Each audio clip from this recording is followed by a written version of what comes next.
우리 손현보 목사님 말씀. 세계로교회 손현보 목사입니다. 지금 대한민국은 권력자의 입맛대로 법을 바꿔먹는 의법 치국이 아닙니다. 그 누구라도 법의 통치를 받는 법치 국가입니다. 그러나 지난 3개월여간 이어지고 있는 탄핵 정국을 거쳐오면서 국민들 사이에서는 대한민국이 과연 법치 국가가 맞는가라고 하는 심대한 질문을 가지고 또 의문을 가질 수밖에 없었습니다. 오늘 우리는 졸속 탄핵을 우려하고 반대하는 모든 국민들의 뜻을 모아서 헌법재판소에 강력하게 경고합니다. 만약 심각한 절차적 하자를 안고도 불충분한 증거만으로 윤석열 대통령 탄핵을 인용한다면 국민들은 절대 재판 결과를 수용할 수 없을 것이며 현재는 국민적인 저항을 각오해야만 할 것입니다.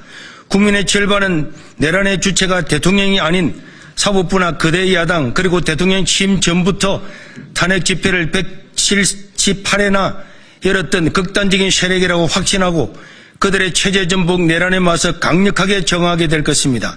법치와 국가 미래를 무시한 채 국가를 반쪽 내더라도 법관 개인의 정치적 기호에 따른 판결을 강행한다면 현재는 그 존재의 가치를 잃고 산산조각 나게 될 것입니다. 또한 서부지법 사태로 인해 구속된 청년들은 전원 석방하고 불구속 수수할 것을 강력하게 촉구합니다.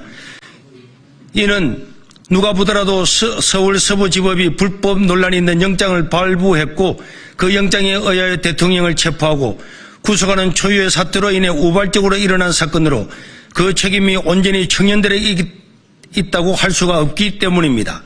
작년 12월 14일 윤석열 대통령이 탄핵 소추된 이후 헌법재판소는 탄핵 재판을 졸속으로 진행해 왔습니다. 그중 대통령을 체포하고 구속하는 과정에서 공수처와 사법부는 수많은 불법적인 논란들이 있음에도 이를 해소하지 않고 탄핵 심판을 진행해 왔습니다. 그 결과 겨우 73일 만인 어제 2025년 2월 25일 윤석열 대통령이 최후 변론을 하였고 이제 탄핵 심판 결정만 앞두고 있습니다. 최고의 민주적 정당성을 갖는 최고 선출 권력인 대통령을 임명 권력에 불과한 헌법재판관 8인이 파면하기 위해서는 그 재판 절차가 엄밀하고 공정해야 하는 것은 상식 중의 상식입니다. 그래야만 인용이든 기각이든 탄핵 심판을 수용할 수 있을 것인데 그렇지 않을 경우 나라가 두쪽날 것은 불을 보듯 뻔한 일입니다. 그러나 현재는 최소한의 공정성을 상실하고 일반 국민들이 도저히 이해할 수 없는 행태를 수없이 부리고 반복해왔기 때문에 헌재의 신뢰도는 갈수록 떨어져 이제 국민의 절반이 헌재를 신뢰할 수 없다고 답하고 있습니다. 사법부의 하나회라고 불러지는 우리법연구회 출신의 재판관들로 말미암아 헌재는 편향성 시비에 휘말려 있으며 그런 와중에도 최소한의 공정성을 살리려는 신용조차도 하지 않은 채 대통령 탄핵을 졸속으로 밀어붙이고 있습니다. 스스로 우리법연구회에서도 가장 자책했다고 고백한 적이 있는 헌재소장 대형 문행배는 헌법재판관에 걸맞는 국민들의 최소한의 기대치도 한참 미치지 못하고 있습니다. 또한 이제 우리는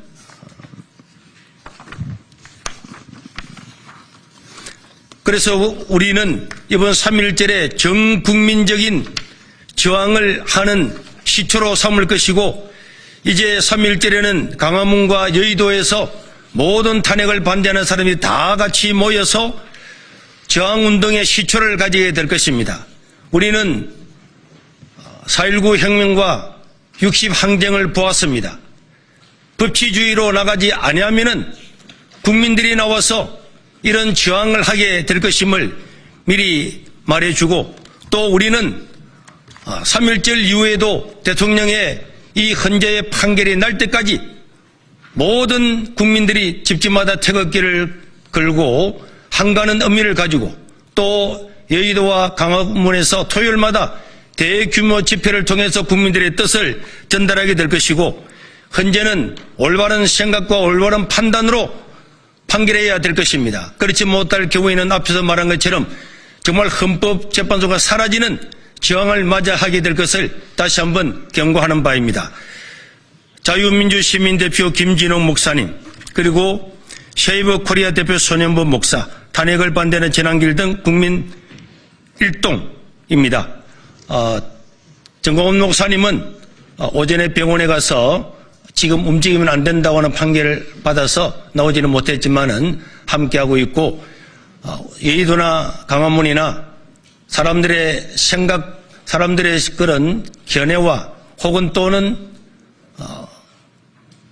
여러 가지 예배라든지 또 시국의 방법의 차이를 가지고 강화문에 모일 사람은 강화문에 모이고 또 기도회를 중심으로 하는 여의도에 모일 사람은 여의도에 모이더라도 그 뜻을 같이 하고 목적을 같이 하고 있기 때문에 모든 기독교인들이나 이 탄핵을 반대하는 사람들은 광화문이나 여의도에 다 같이 나와서 이런 운동에 합류해 줄 것을 다시 한번 호소하는 바입니다. 이상입니다.